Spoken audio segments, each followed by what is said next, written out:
வணக்கம்.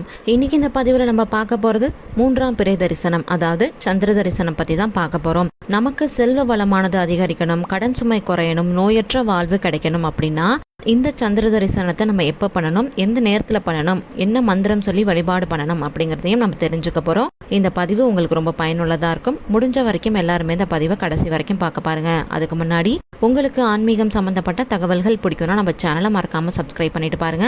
நீங்கள் நம்ம சேனலை சப்ஸ்கிரைப் பண்ணிட்டு பார்க்குறது எனக்கு ரொம்பவே ஒரு ஊக்கத்தை தரும். இப்போ வாங்க நம்ம வீடியோக்குள்ள போகலாம். அமாவாசையை தொடர்ந்து வரக்கூடிய மூன்றாவது நாளை தான் நம்ம மூன்றாம் பிறை நாள் அப்படின்னும் இல்லை சந்திர தரிசனம் அப்படின்னு சொல்லுவோம்.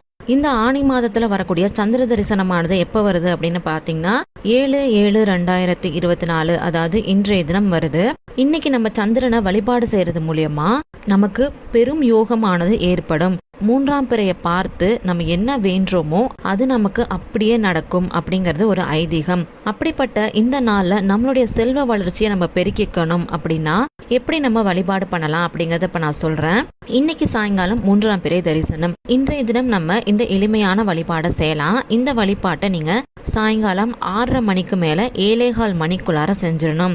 இதுக்கு உங்க பூஜை அறையில ஒரு கண்ணாடியை எடுத்து நீங்க வச்சுக்கோங்க. கண்ணாடிக்கு வெறும் விபூதியால 3 பட்டையை நீங்க போட்டுக்கணும். நடுவுல மஞ்சளால மட்டும் ஒரு பொட்டை வச்சுக்கோங்க. இந்த கண்ணாடிக்கு முன்னாடி ஒரு தீபத்தை நீங்க ஏத்தி வச்சிடணும்.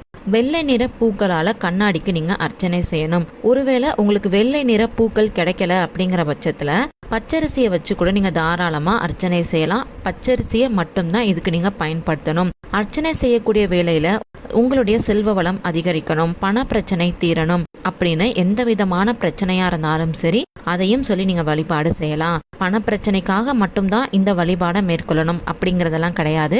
உங்களுக்கு இருக்கக்கூடிய பிரச்சனைகள் எதுவா இருந்தாலுமே சரி அது தீரணும் அப்படின்னாலும் அதுக்காகவும் இந்த வழிபாடை நீங்க தாராளமா மேற்கொள்ளலாம். அதுக்கப்புறம் டிஸ்பிளேல கொடுத்துருக்கக்கூடிய இந்த மந்திரத்தை நீங்க 108 முறை சொல்லி வழிபாடு செஞ்சுக்கோங்க.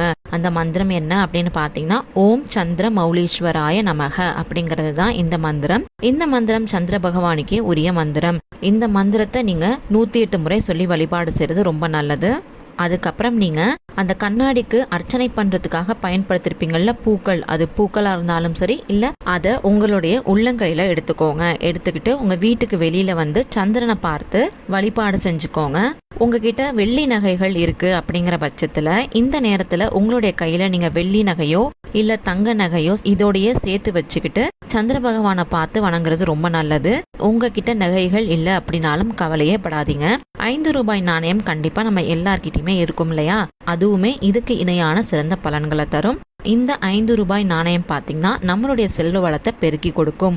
இந்த 5 ரூபாய் நாணயத்தையும் உங்க கையில வச்சுக்கிட்டு வெளியில வந்து சந்திரனை பார்த்த மாதிரி இந்த மந்திரத்தை நீங்க திரும்பவும் 11 முறை சொல்லி வழிபாடு செஞ்சுக்கோங்க. அதுக்கப்புறம் உங்க வீட்டுல இருக்கக்கூடிய பெரியவங்க கிட்ட போய் அவங்க காலில் விழுந்து ஆசீர்வாதம் வாங்கிட்டு உங்களுடைய பூஜையை நீங்க நிறைவு செஞ்சுக்கோங்க. இந்த வழிபாடை நீங்க செய்யறப்ப உங்களுடைய செல்வ நிலை பாத்தீங்கன்னா பல மடங்கு உயரும். அது மட்டும் இல்லாம சந்திர பகவான் பாத்தீங்கன்னா மனோகாரகன் அப்படின்னு சொல்லுவாங்க.